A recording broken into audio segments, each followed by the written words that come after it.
And we're back from the lovely city of Detroit. Having said that, let's go through last week's picks. Lions were the number one pick. What do you know? It's probably because they're a buzzsaw right now. The Steelers were number two. Got lucky a little bit there. That was an ugly game. Thank you, Daniel Jones. Ravens, your pass defense is a very big problem. This isn't like everybody's getting deceived. Patrick Mahomes' Chiefs are not the first to 30 team that they were 2 years ago. I used to say in every Mahomes game, first to 30 wins. See Super Bowl, like it almost always holds true with his games. Having said that, they don't score that much this year because he has become a game manager, and the Chiefs D is really the superstar. See last playoffs and what they have done since.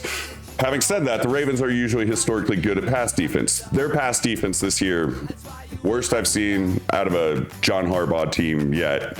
They can't be trusted. The offense is still good. It was just an off day. We'll get to more on that.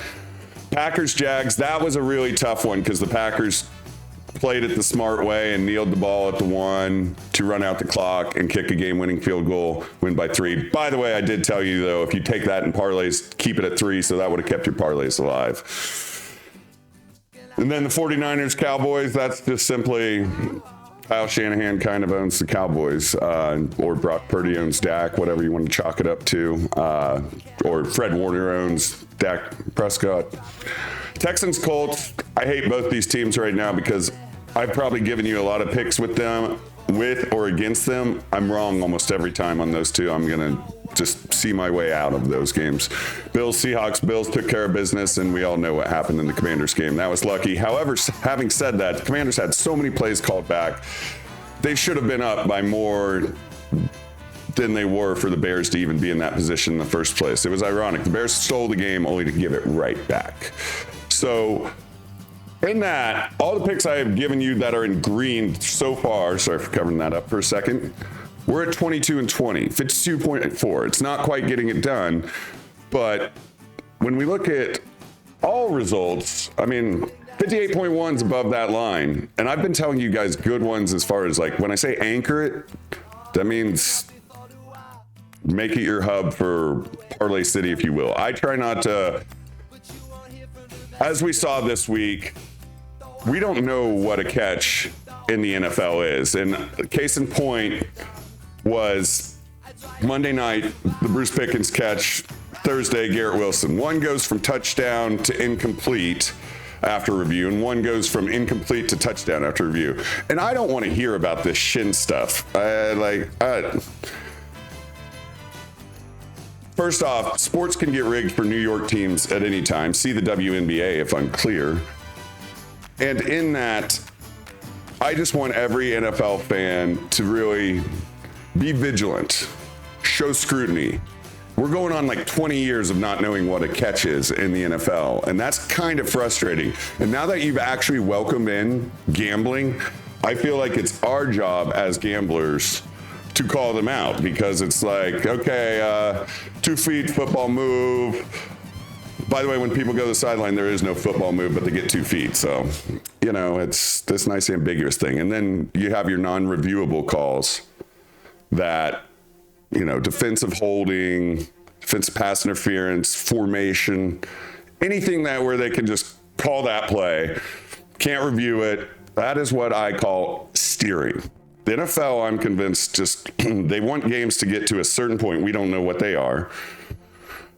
And they don't care about the result after that, but they make sure certain things seemingly happen. And that's why I give you more than 5 picks. I started to realize, like, my secondary picks might be better than my primary. So I'm throwing all these picks out there so that you guys, whichever ones you identify with the most, you take. Like, I'll give a big seminar on how to bet and bet accordingly. I just haven't had a lot of time. It was my birthday week. There's been just entirely too much going on. And anybody who watches my other stuff, there was a big bet on the Thunder last night. So I'm pretty exhausted. But out with the old, in with the new. You got to trust this process because we're going to get it. And let's come out of the gate a little hard.